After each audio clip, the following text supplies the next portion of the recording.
Bismillahirrahmanirrahim. Hello, my awesome people. This is Mr. MBH. Hope you are doing great. যে সত্য জানে সে চুপ থাকে না। আসলে বাঙালি মানে কি গুজব? সত্য মিথ্যা না জেনে প্রোপাগান্ডা ছড়ানো কি আমাদের দেশের কিছু মানুষের বৈশিষ্ট্য? ইনি হচ্ছেন শাফাতুল্লাহ শেফুদা, একজন বীর মুক্তিযোদ্ধা, একজন অশ্লীলভাবে অন্যায়ের প্রতিবাদকারী, একজন ভালো মানুষ, শব্দবোমার জনক, অন্যায়ের প্রতিবাদকারী, প্রেমিক পুরুষ, romantic man. Love is space, love is power, love never dies খ্যাত আমাদের সকলের সুপরিচিত শাফাতুল্লাহ শেফুদা। কিন্তু কিছু অনলাইন পোর্টাল এবং কিছু পেজে ওনার মৃত্যু সংবাদ প্রচার করা হচ্ছে উনি নাকি অস্ট্রিয়া ভিয়েনায় একটি হসপিটালে চিকিৎসাধীন অবস্থায় মৃত্যুবরণ করেছেন। কিন্তু আমাদের অন্যায়ের প্রতিবাদকারী অশ্লীল শব্দবোমার জনক জনাব শাফাতুল্লাহ শেফুদা নিজেই বলেছেন, আমি সুস্থ আছি, ভালো আছি, জীবিত আছি এবং আমার মাঝে আরো 20 বছর আমি আরো তরুণ হয়ে গেছি।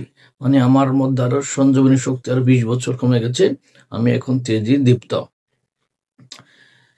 ওনার মৃত্যুর সংবাদ ছাড়িয়ে ভুয়া কিছু ফেজ থেকে ভিউ ব্যবসায়ীরা এমন ভাবে প্রচার করছে উনি যেন মারা গেছে, জীবিত একটা মানুষকে মেরে ফেলেছে।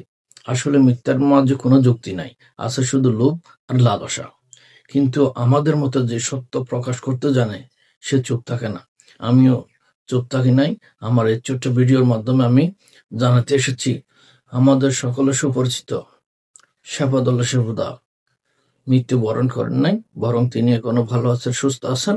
কিন্তু এই ভদ্রলোকের একটাই দোষ, তিনি অশ্লীল শব্দ বোমা মারেন, এমন এমন অশ্লীল স্লাং শব্দ ইউজ করেন যেগুলো সবাই মিলে একসাথে শোনা ডিফিকাল্ট হয়ে যায়।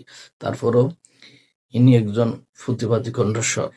যেখানে অন্যায় হয় সেখানে উনি প্রতিবাদ করেন, শব্দ বোমা প্রয়োগ করেন।